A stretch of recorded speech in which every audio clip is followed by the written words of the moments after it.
The server rack bit her. Not literally, though Juniper Voss would later think that the universe had, in fact, been trying to warn her with something a little more dramatic than a static shock. The metal edge of the rack in server room 4C caught the soft skin of her forearm as she leaned in to reseat a cable, and the sting was sharp and immediate and completely her fault, because she had been distracted for the past 47 minutes by the particular way the 38th floor of Aura Dynamics looked at 11:15 on a Thursday night. Empty, blue-lit, and humming with the kind of charged silence that felt less like peace and more like a held breath. She sucked the inside of her wrist and kept working. If you've ever rooted for a love that catches you completely off guard, the kind that rewires you before you even see it coming, hit like and subscribe. This story is for you. The 38th floor of Aura Dynamics occupied the kind of real estate that made people forget their own names. It was the Executive Technology Suite, a phrase that, in practice, meant a vast, glass-walled open plan of obsidian desks, matte black monitors, and server infrastructure worth more than the GDP of a mid-sized municipality. From the northern wall of windows, Chicago sprawled like a circuit board someone had loved too much. Lakeshore Drive a ribbon of moving light, the lake itself a flat and inkless dark pressing against the city's shoulder. On clear nights, you could see all the way to the curve of the horizon. On nights like this one, with a thin January fog sitting low on the glass, the city looked like it was on fire from the inside. Juniper had been on the 38th floor exactly 4 times in her 6-month tenure at Aura Dynamics, and each time had felt like accidentally wandering into a room where something important was being decided without you. She was Systems Infrastructure Intern, a title that translated in practice to the person who goes where no one else wants to go and fixes the things no one else wants to touch. She ate lunch at her workstation on 22. She took the service elevator. She wore her badge on a plain black lanyard, while everyone else seemed to have upgraded to the branded leather ones that spoke of tenure and belonging. She was good at her job. She was bad at being seen. Tonight, the assignment was straightforward. The executive conference suite on 38 had been scheduled for a board presentation at 7 the following morning, and the AV integration with the room's server node had been throwing sync errors since the firmware update 3 days ago. The daytime team had flagged it and passed it along.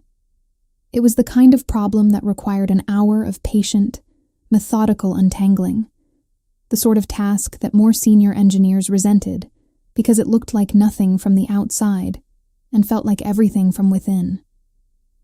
Juniper had volunteered without being asked. That was, she knew, one of her worst habits. She'd cleared the main sync error by 10:40. The second cascading fault, a permissions conflict in the room's local node that was refusing to talk to the building's main infrastructure stack, took another 20 minutes. By 11, the conference suite was humming and obedient. She should have packed her tools, taken the service elevator back to 22, finished her shift log, and gone home to the studio apartment she shared with approximately 12 plants and a cat named Theorem. Instead, she'd noticed that the access point in the CEO's adjacent private office, a room she was not authorized to enter, was throwing a low-grade interference pattern that would degrade AV quality in the conference suite by roughly 12%. It was a minor issue, borderline undetectable. Completely not her problem. She fixed it anyway, which was how she ended up in server room 4C at 11:15 on a Thursday night, rerouting a signal path through a secondary node because the right thing to do was occasionally a tremendous inconvenience.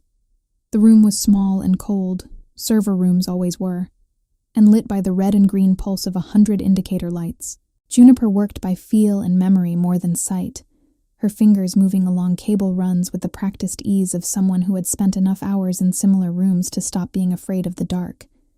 She had her earbuds in. She hadn't pressed play on anything yet. She'd meant to. But the quiet had crept in and she'd let it, the way you sometimes let rain in through a window you meant to close. She reached for her phone, pressed play, and heard a voice that was not a song. She knew it was Sloane Valerius's voice, the way you know certain things without being able to explain the mechanism of knowing. The way you know the smell of rain before it arrives. Or the way a room feels different after someone you love has left it. She had heard Sloane Valerius speak exactly twice. Once during the company-wide address in September when Juniper had joined, standing at the back of an auditorium of 400 people, while Sloane spoke from a stage with the casual authority of someone who had long since stopped needing to perform confidence, and once briefly in a hallway on 22, when Sloane had been walking with 3 members of the legal team and had turned mid-sentence to correct something one of them had said. The correction had been quiet, precise, and final, the kind that made the corrected person feel neither small nor at ease, because Sloane Valerius had the rare and uncomfortable gift of being right in a way that left no room to be resentful about it. The voice in Juniper's ears right now was neither of those voices.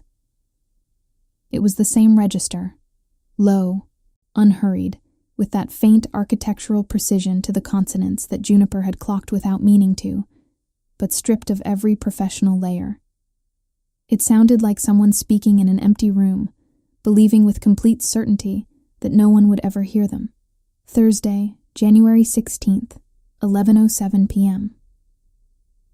A pause. Not the pause of someone collecting their thoughts, but the pause of someone deciding whether they have the nerve to say what comes next. The infrastructure team finished the secondary node analysis today. Marcus sent the report at 6. I read it at 8. I've been sitting with it for 3 hours and I still I can't find the frame that makes it acceptable. Juniper stood very still. Her hand was on the cable she'd been rerouting, and she did not move it. The merger timeline has been moved up. New York wants the integration complete by Q2. That means the Chicago infrastructure team, all of it, systems and network architecture, relocates or dissolves. The board thinks dissolves is the cleaner option. Restructure, hire locally in New York, keep a skeleton crew here for maintenance. Another pause. She'd be reassigned, probably offered the maintenance role. She'd take it, because that's what she does. She takes the thing that's available and she makes it excellent. And she never complains, and no one in this building has any idea what they're looking at when she walks past. Juniper stopped breathing. I've been running the merger models for 6 weeks. Every version where the infrastructure team dissolves is the version where the numbers work. Every version. And I keep rebuilding the model with different assumptions, looking for a path where it doesn't have to be that way, and there isn't one. Not with the current structure. Not without renegotiating terms with New York that they have no reason to accept. The voice paused again. When it resumed, something in it had shifted. Not softened exactly, because softness implied a kind of yielding, and this was not that. It was something closer to the particular exhaustion of someone who has been logical for too long and finds themselves, despite every effort, at the edge of something that logic cannot reach. I'm not going to sign the merger agreement. Juniper's hand dropped from the cable. I know what that means. I know what Marcus will say, and what the board will say, and what the New York team will say. I know the stock implications. I know the legal exposure. I've run every scenario. I don't care. A long silence, longer than the others. Juniper is the only real thing in this building. She's the only person who walks in here every day and does the work because the work matters to her, not because of what it gets her. She thinks no one notices. She thinks she's invisible. I've watched her rewire a server node at midnight from the monitor feed in my office and I've felt. The voice stopped, completely, as though the sentence had run straight off a cliff. When it resumed, it was quieter. Not a whisper. Something more controlled than a whisper, because a whisper would have meant abandonment, and the woman speaking had not. Juniper understood with sudden clarity, ever fully abandoned control of anything in her life. I'd rather see this company burn than sign a document that sends her somewhere I can't. A sound, The sharp click of something being set down hard on a desk, probably. And then silence. Juniper pulled one earbud out, looked at her phone. Her Bluetooth had connected, not to her personal device as she'd intended, but to the auxiliary node in the adjacent office. The private office, the one that wasn't hers to enter. She had been listening to Sloane Valerius's private audio diary through a misrouted Bluetooth connection for approximately 4 minutes and 32 seconds. She stood in the dark of server room 4C for a long time after the recording ended, the earbud still dangling from her hand, the server lights pulsing their patient red and green around her, and tried to locate, somewhere in her understanding of how the world worked, a framework that could contain what she had just heard. She couldn't find one. So she did the thing she always did when a system failed in a way she didn't have a protocol for. She finished the job she came to do, packed her tools carefully and methodically, and got in the service elevator. She did not process it on the way down. She did not process it at her workstation on 22, where she completed her shift log with the same neat, precise language she always used. She did not process it on the L train home, where she sat with her backpack in her lap and watched the city slide past the windows in the dark. She processed it at 2:47 a.m., lying on her back on the studio apartment floor with Theorem sitting on her sternum and the plants bearing silent witness, when the full weight of what she'd heard finally arrived, and she said aloud to the ceiling, "Oh no." The thing about being invisible was that you developed over time a kind of fluency in observation that visible people never needed. Juniper had been invisible for most of her life, beginning with a childhood in which she was the kid who read too fast and spoke too precisely and liked the wrong things with too much enthusiasm, and progressing through an adolescence of careful social self-erasure that she'd mistaken, at the time, for maturity. By the time she got to Northwestern on a computer science scholarship, she had refined invisibility into something approaching art. She knew how to move through a room without disrupting its existing social physics. She knew how to answer questions in class in a way that was correct, but not threatening. She knew how to be excellent without being noticed for it, which was, she had come to understand, a specific and demanding skill that nobody taught and nobody thanked you for. She also knew how to watch people, not in an unsettling way, in the way of someone who has spent years on the margins of rooms, developing an involuntary literacy in human behavior, because there was nothing else to do while she waited to be included. She could read a conference call by the arrangement of bodies. She could tell you who in a department was afraid of whom and why, and for how long, without ever having been told. She noticed things because she had always been in the position of someone for whom noticing was a form of self-protection. She had been noticing Sloane Valerius since September. She was precise about this, in her own internal accounting. Not in a way that meant anything. In the way that you noticed a building that had been engineered with particular ambition. In the way that you noticed an equation whose elegance you admired without expecting to be in the same room as it again. Sloane Valerius was 51 floors of deliberate architecture in a city full of deliberate architecture, and noticing her cost nothing, because Sloane Valerius would never in any version of any plausible reality notice back. Except Juniper had now heard, in a voice stripped of its professional carapace, at 11 minutes past 11 on a Thursday night, that she was, apparently, the only real thing in this building. She lay on the floor until Theorem got bored and left, and thought about that for a while. The morning was a Friday, which in the particular ecology of aura dynamics meant that the building ran at roughly 70% of its weekday tension, and the coffee station on 22 was, briefly, a place where people made eye contact. Juniper arrived at 8 sharp, badge swiped into the systems wing, poured coffee she did not intend to drink, and settled at her workstation with the careful, deliberate composure of someone who had absolutely not lain on the floor until 3 a.m. thinking about their CEO. Her colleague Dara, who sat 3 desks down and had the specific social energy of someone who found everything slightly funnier than it actually was, looked up from her monitor. "You look Dara said, tilting her head. Like you've had a revelation. I have not, Juniper said. You look like you've had a revelation and you're actively trying not to have it. I'm always trying not to have revelations. It's part of my brand. Dara pointed at her. That's the most honest thing you've said to me in 6 months. She went back to her code. Juniper opened her shift log from the previous night, scrolled to the section on server room 4C, and stared at the entry she'd written at 12:40 in a state of careful, deliberate non-processing. Node interference resolved via secondary rerouting.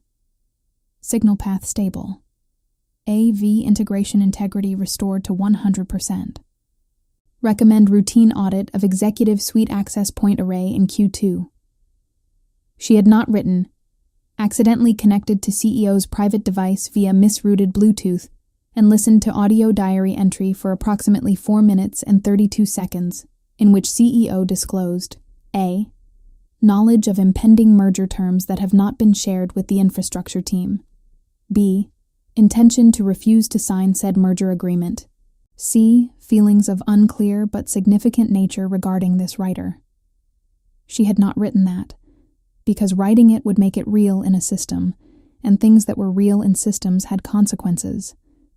Instead, she wrote a Q2 audit recommendation and got on with her day. Her day, unfortunately, had other ideas. At 10:15, her workstation pinged with a calendar invite from the executive coordination team. Infrastructure Alignment Session. Aura Dynamics Executive Conference Suite. 38F. 2 Galler PM. Juniper Voss. Required attendee. She read it 3 times. Then she called up the room's maintenance log from the previous night, her own log, and read it again. The conference suite was functional. There was no technical reason for a systems team member to be present at an executive meeting. There was certainly no reason for an intern to be listed as a required attendee. Her phone buzzed. Dara, from 3 desks away, had sent a text that read, "Did you just get invited to a 38th floor meeting?" Juniper typed back, "Apparently."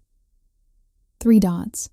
Then, "I've been here 3 years and I've been to 38 once, and it was for a fire drill. Who did you save?" She put her phone face down and went back to staring at the calendar invite. At 10:40, a second ping. Agenda. Review of post-merger infrastructure continuity requirements. Attendees to provide technical assessment of systems relocation feasibility. That one she read only once, because the second time would have required her to have feelings about it, and she was not, currently, in a position to have feelings about anything. The 38th floor looked different at 2 in the afternoon, with the winter sun cutting through the fog at a low angle, filling the space with the kind of light that turned glass desks into something almost warm. Juniper arrived 4 minutes early because she was always 4 minutes early, a habit she'd developed in college and never bothered to shed, and stood at the entrance to the conference suite with her laptop bag on her shoulder and the specific internal stillness of someone walking into an environment that they know, at some level of bone-deep intuition, is going to change something. The conference suite was occupied by 6 people she did not know, and one she recognized, Marcus Elaine, the CFO, who had the compact, energetic build of someone who had played sports aggressively in his 40s and was still not quite at peace with not doing so anymore. He was talking to a woman in a gray blazer with the clipped efficiency of someone who had a plane to catch. The New York team, Juniper understood. She recognized the particular body language of people who were in a room they had already mentally claimed. She took a seat at the far end of the table, opened her laptop, and prepared to be overlooked. The door at the back of the suite, not the main entrance, the private one that connected to the executive office, opened at 2:03 precisely. Juniper did not look up. She heard the room change in the way that rooms changed when Sloane Valerius entered them. Not a hush, exactly, but a shift in attention distribution, the way iron filings reorient themselves in the presence of a field. She heard Marcus say, "Sloane, I was just explaining the Q2 timeline to the Meridian team," and heard Sloane say, "I know what you were explaining, Marcus." and the quiet certainty in it made the iron filings reorient again. And this was the part Juniper had not been prepared for, though she would later understand that she should have been, given that she had listened to 4.5 minutes of audio in which the woman who was now walking into this room had said her name like it was load-bearing. Ms. Voss. Juniper looked up. Sloane Valerius was looking directly at her. Not in the way of someone acknowledging a room's contents, in the way of someone who came into a room already knowing where a specific thing was. Her eyes, dark gray, the color of lake water before a storm, held Juniper's for exactly 2 seconds before moving on to the rest of the table. But those 2 seconds were, Juniper would later think, the longest 2 seconds of her professional life. "I appreciate you making yourself available on short notice," Sloane said, and it was addressed to the room, but it arrived at Juniper like something personal. "Stop it," she told herself firmly. "You're projecting. You heard something you shouldn't have heard, and now you're projecting." She opened a new document on her laptop and titled it Infrastructure Relocation Feasibility Assessment. She did not look at Sloane Valerius again for the next 37 minutes. The meeting was ostensibly about systems. The Meridian Group, the New York firm with which Aura Dynamics was pursuing the merger, wanted to understand the technical complexity of migrating Chicago's infrastructure stack to their New York data centers. The question, framed from the Meridian side, was essentially, how hard is it, and how fast can it happen? Juniper knew the answer to that question. She had been living inside Aura's infrastructure architecture for 6 months, longer if you counted the 3 months of pre-hire access she'd had as part of her onboarding preparation. She knew where the bodies were buried in the system, which legacy integrations would break under migration, which dependencies hadn't been documented, which components of the stack were load-bearing in ways that weren't visible from the top. She also knew, sitting at the end of a conference table 38 floors above Lakeshore Drive, that nobody in the room except her had that knowledge. The 2 senior engineers who should have been there, Lin Zhao and Tomas Reyes, with whom she'd spent 6 months untangling Aura's infrastructure, hadn't been invited. She was an intern, and she was the only person in the room who could answer the actual question. She answered it anyway. "The migration isn't a matter of how fast," she said, when there was a pause long enough to speak into. "It's a matter of sequencing. Aura's infrastructure has 6 critical legacy integration points that aren't in the current documentation. If you migrate in the sequence the Meridian architecture suggests, 3 of them will fail silently. You won't know they've broken until something downstream gives out, probably 3 to 6 months after integration. By then, the contracts are signed and the liability question is complicated." Silence.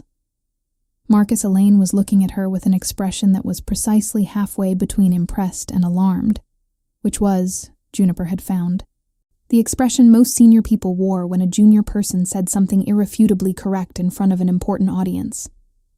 The woman in the gray blazer, Lena Park, Meridian's integration lead, whose name was on the meeting invite, leaned forward slightly.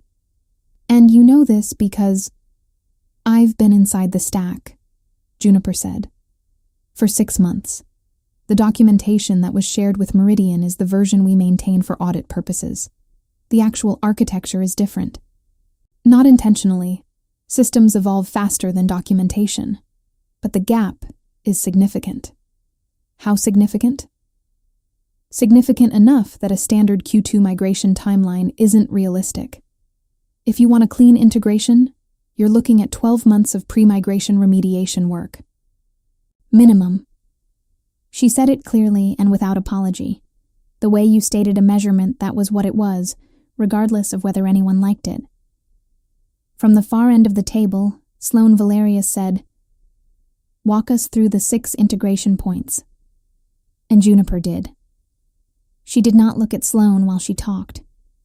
She looked at her laptop screen, at the architecture diagrams she was pulling up in real time, at the table, at the window where Chicago sat gray and patient behind the fog. She was methodical and specific, and she did not rush, because the work didn't benefit from rushing, and neither did the people listening. She answered Lena Park's follow-up questions with the same steady precision. She corrected Marcus when he mischaracterized one of the dependencies. Gently, but she corrected him. And he accepted it with the grudging respect of someone who was used to being the smartest person in the room and had run into an exception. When she finished, the room was quiet in a different way than before. "Why isn't this in any of the reports?" Lena Park asked, directing it at Marcus rather than Juniper, which was, Juniper understood, the correct political instinct. Marcus looked briefly like he was swallowing something unpleasant. "Our systems team has been running at capacity. The documentation backlog is 12 months, Sloane said, from the end of the table. Not a question, not a complaint. A number, stated the way you state a constraint you've decided to accept. That changes the Q2 integration timeline considerably," Lena Park said. "Yes," Sloane said. "It does." Juniper closed her laptop with careful hands and looked at the middle distance, and did not think about 4 minutes and 32 seconds of audio in an empty server room. She was packed and ready to leave 3 minutes after the meeting broke. She was not fast enough. Ms. Voss. She turned. Sloane Valerius was at the end of the conference table, and the rest of the room had emptied. Lena Park and the Meridian team collecting their things in the corridor. Marcus talking on his phone by the window. The afternoon light had shifted while they'd been talking, and now it caught the conference suite in long gold bars, and Sloane was standing in one of them. And Juniper was extremely aware of every single one of her own senses in a way that she found professionally inconvenient. "That assessment," Sloane said. "You prepared it for this meeting?" Juniper paused. "No. It's been in my head since November, when I finished the first full architecture review. I wrote it up last night." She stopped, then added, "During the node work." Something moved across Sloane's face. Too fast to read, too deliberate to be accidental. "You prepared a comprehensive infrastructure migration assessment in your own time during a maintenance shift." "There was a problem I could see the answer to," Juniper said. "It seemed worth documenting." Sloane looked at her for a moment that lasted the length of several ordinary moments. Up close, and they were not exactly close. There was a conference table between them, but the room was not a large room. She was more angular than she appeared from a distance, sharper at the jaw and the cheekbone. The kind of face that held its expressions back, rather than releasing them, so that every visible emotion had the quality of something earned. "Send me the full documentation," Sloane said finally. "The architecture review, not the version you'd file for the quarterly audit. The actual one." Juniper said, "That'll be a very long document. I'm aware that reading is involved." Juniper almost smiled. She did not. "I'll send it tonight." "Good." A beat. Then, with a precision that felt like it had been chosen very carefully. "Your work is not going unnoticed, Ms. Voss."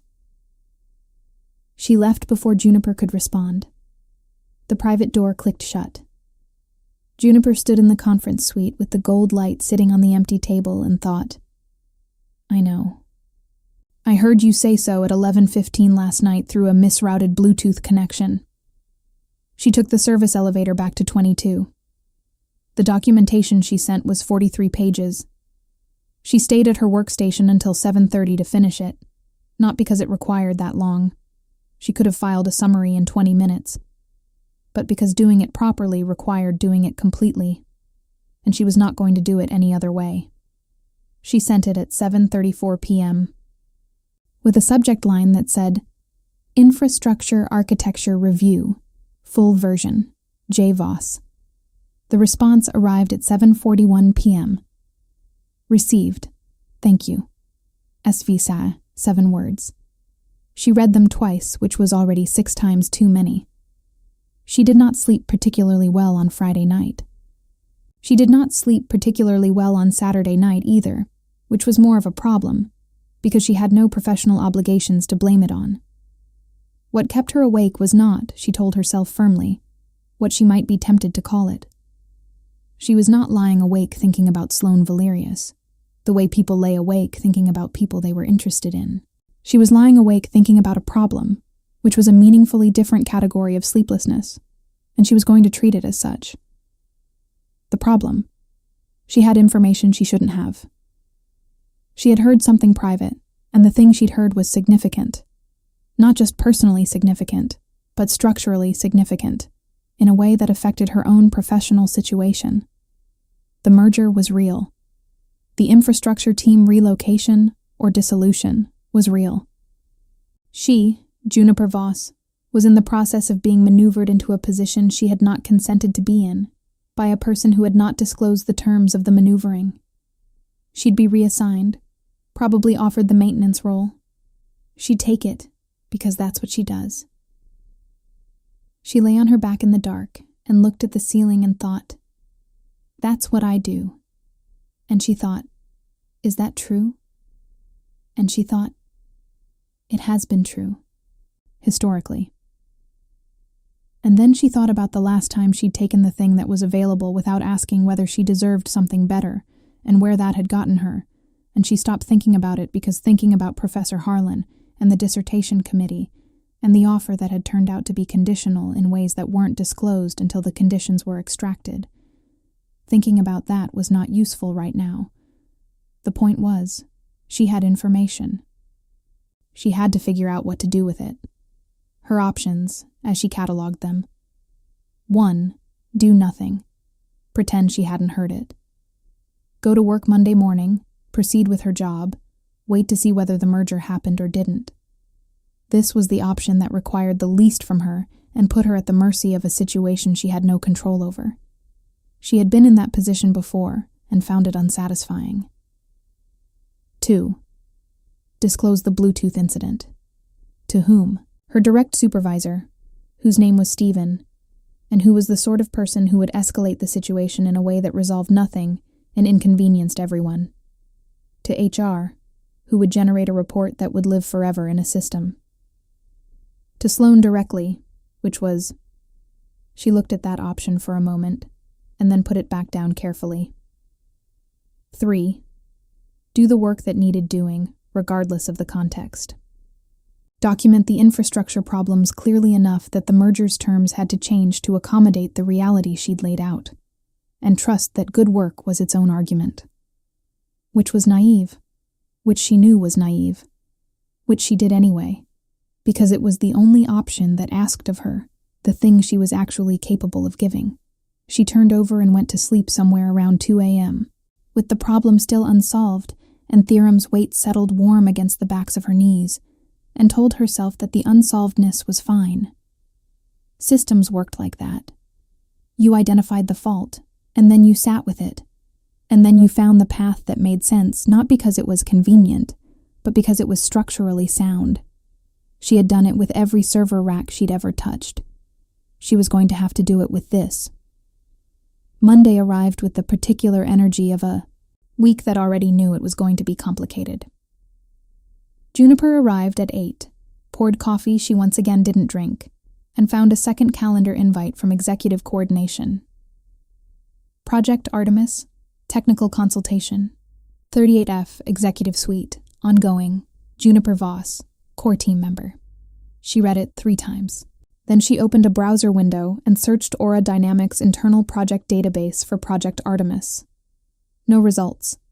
She typed an email to Executive Coordination asking for a project brief and received 20 minutes later a response that said, "Details will be provided by the project lead directly." She looked at the sender field of the calendar invite.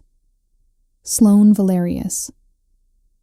She put her phone back in her bag and opened her morning's actual work queue, which contained 4 legitimate infrastructure tickets and 1 passive-aggressive email from Stephen about the unauthorized attendance at the Friday executive meeting, which she answered with a level of diplomatic precision that she was quietly proud of, and that would, she knew, accomplish nothing.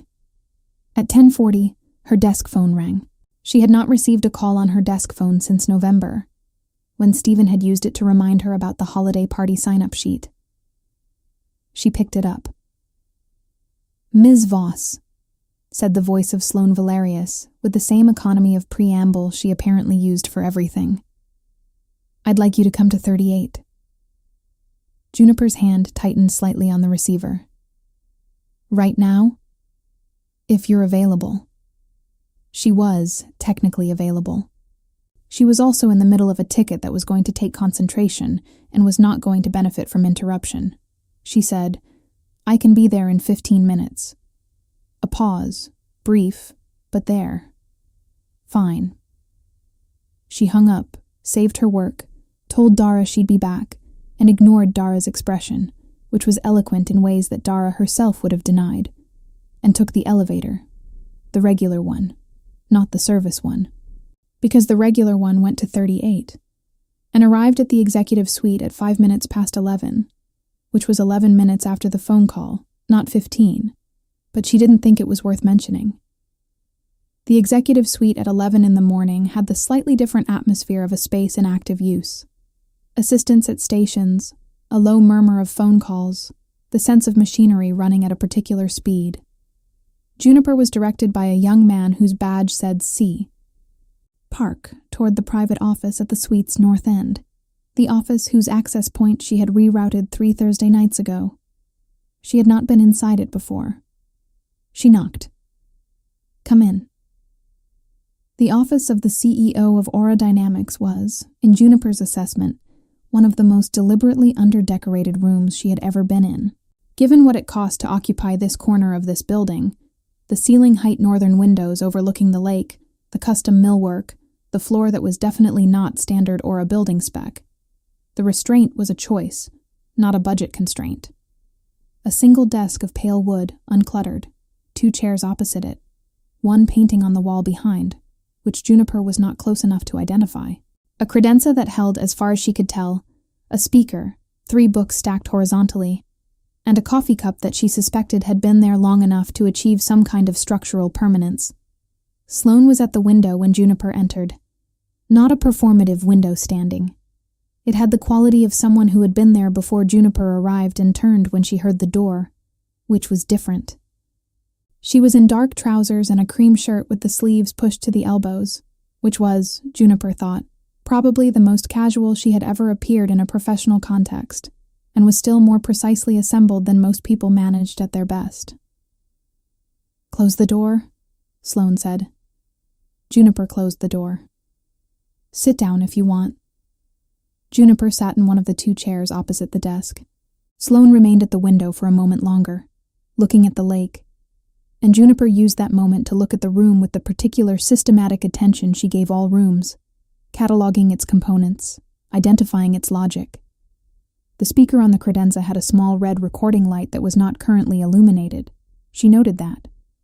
She noted the angle of the window and the way it would make the room backlit in the afternoon, creating a light condition that was, possibly, deliberate. She noted the 3 books on the credenza, whose spines she couldn't read from here. Sloane turned from the window and sat at her desk. "Project Artemis," she said. "I need a technical lead." Juniper waited. The project is a full architecture documentation initiative. Every legacy system, every undocumented integration, every gap between our actual infrastructure and what's on paper, end to end.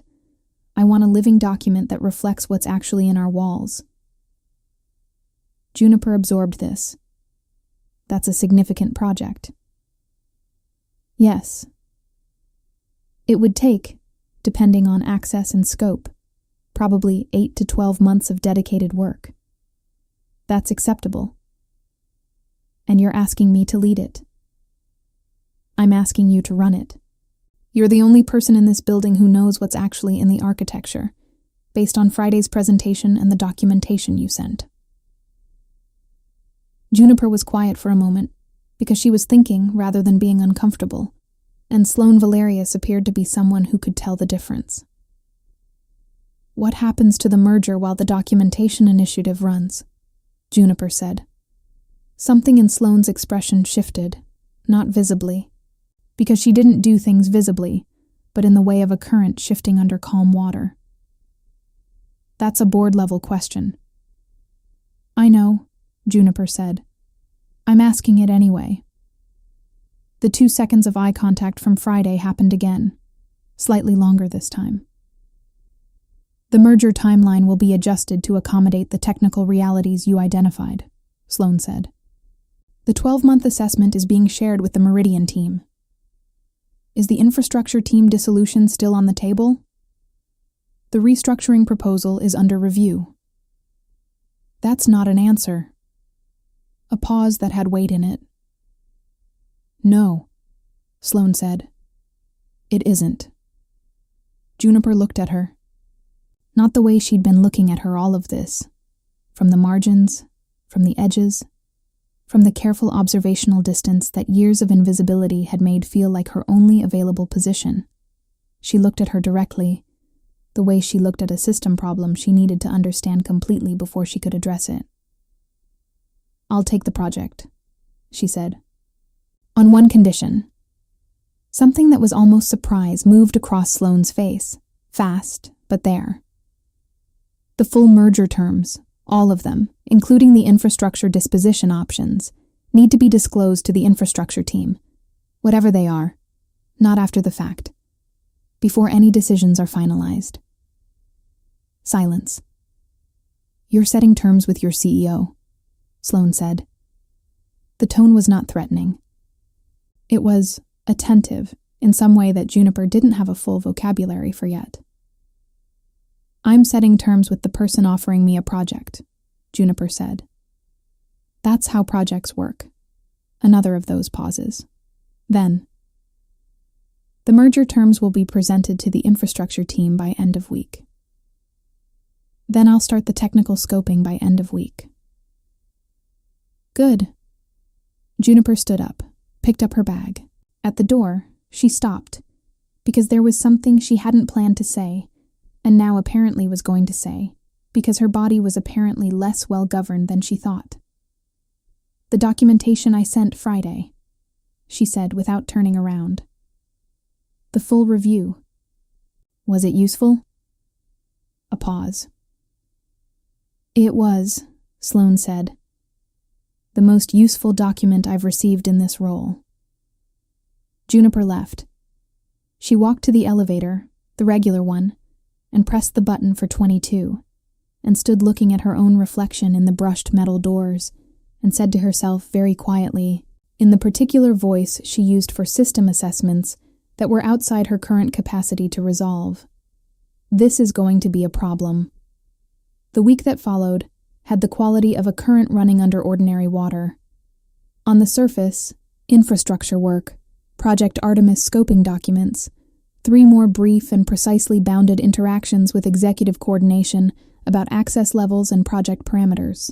Juniper's badge, quietly and without explanation, was updated to include 38th-floor access, which Dara noticed immediately and commented on at length in a way that required diplomatic management. Below the surface, the particular, constant low-grade awareness, that is the specific burden of knowing something you can't unknow. She heard Sloane's voice in the elevator on Tuesday, not directed at her, on a phone call, that measured precision cutting through the mid-morning lobby noise, and felt it in a place below her professional composure that she was not ready to examine. She heard her name in a board meeting summary that was forwarded across the company on Wednesday.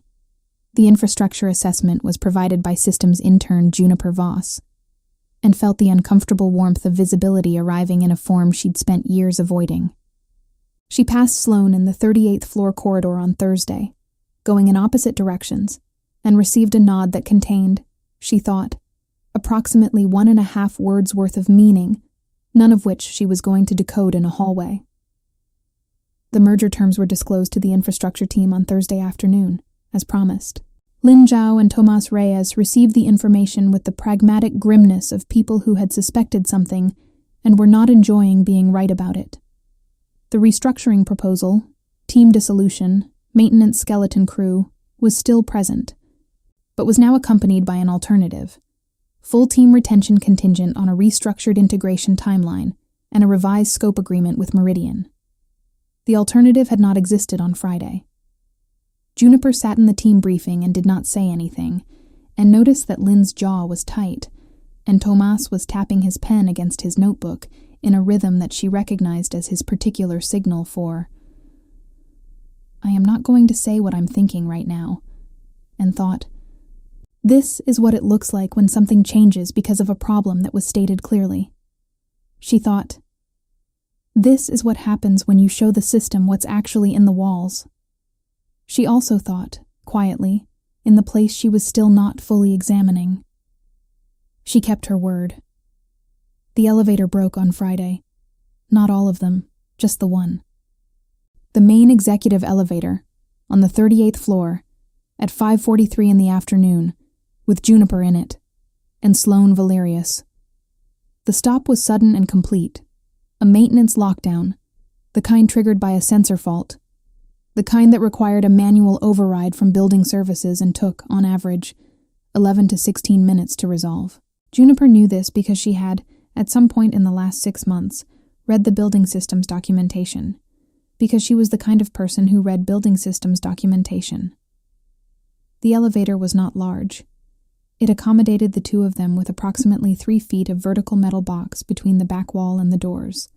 The lighting was, in the way of elevators under maintenance lockdown, slightly reduced. Outside the doors, Chicago continued in its Friday afternoon register, indifferent. Sloane looked at the panel, then at the ceiling, then at Juniper. "Do you know how long this takes?" she said.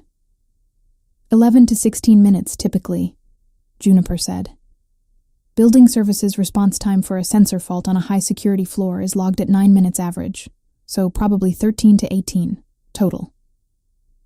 Sloane looked at her for a moment. "You read the building maintenance protocols." "I read everything." "I know." The thing about being in a small elevator with Sloane Valerius, Juniper discovered, was that the deliberate observational distance she'd maintained for 6 months was not available in a 3-foot radius.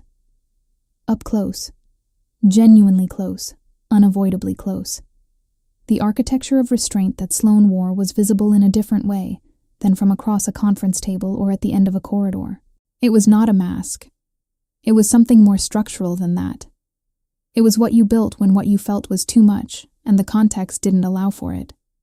She knew the architecture because she had built versions of it herself. "The Meridian meeting has been rescheduled to Q3, Sloane said, into the elevator's particular silence. "I saw. The 12-month remediation window gives the board a workable timeline." "Yes. The team retention proposal is going to the board Monday." Juniper said, "You didn't have to tell me that." "No," Sloane said. "I didn't." The maintenance lock hummed around them. Outside, somewhere very far down, the city made its Friday noise. "You're going to ask me something," Sloane said, not accusing, observing. "Not yet," Juniper said. A pause. "But eventually." "Eventually," Juniper said. "Yes."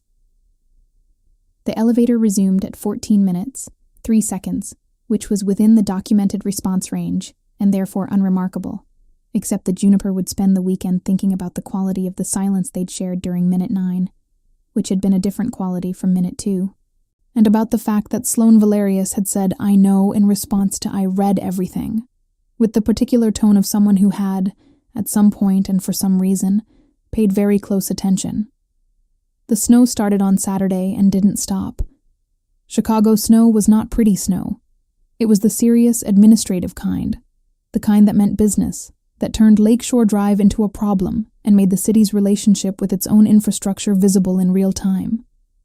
By Sunday morning, the forecast was talking about 8 to 12 inches and a wind advisory, and Juniper, who had spent years in the Midwest and understood that the weather was not a metaphor but a condition, tied her boots and bought extra coffee and checked her transit app and went about her weekend with the systematic composure of someone preparing for something she couldn't fully see yet.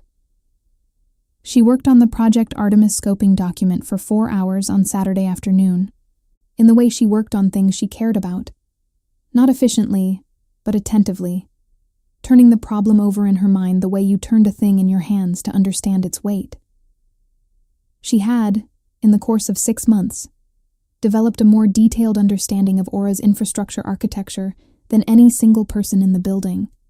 She knew where the bodies were. She knew where the load-bearing walls were. She knew where things were fragile in ways that the people running them didn't know. She also knew, sitting at her kitchen table with Theorem on her lap and the snow ticking against the windows, that she was in possession of information about the company she worked for that had come to her via a channel she shouldn't have been in, and that this information was currently influencing decisions being made at the highest level of the organization, and that the person making those decisions had said, in a voice stripped of every professional defense, that she was the only real thing in a glass building full of unreality. She put the scoping document down. She looked at Theorem.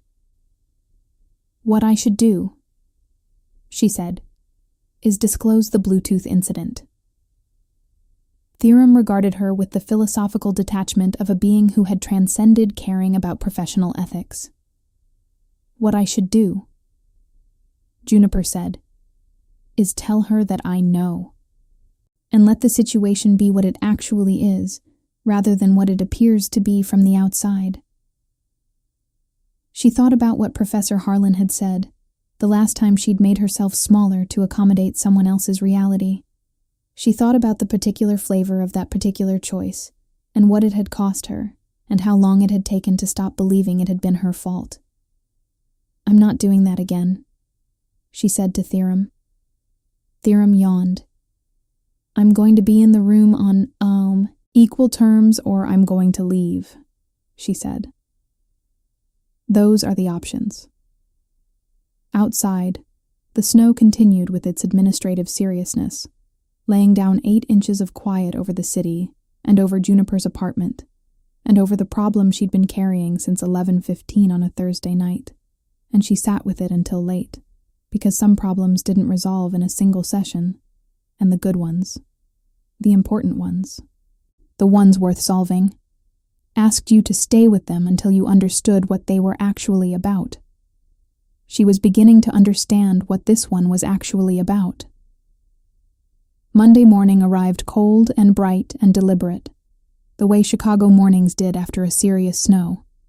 The city freshly reordered, the familiar geography made momentarily strange under white, everything crisp and lit and somehow more awake than usual. Juniper walked 2 blocks from the L station to the Aura Dynamics building, with her breath making small clouds, and her mind very quiet in the way that it went quiet when she had made a decision and was moving toward it. Her badge beeped her into the building. The elevator went to 22. She put her bag down at her workstation, found Dara already in, found coffee already made, found 3 new tickets in the queue, and 1 email from Stephen about Project Artemis timeline expectations, which she answered with the same diplomatic precision as the previous one.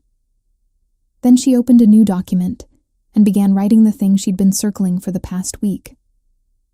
She wrote it carefully. She wrote it precisely. She wrote it with the same attention she gave to any technical document that needed to be correct above all else.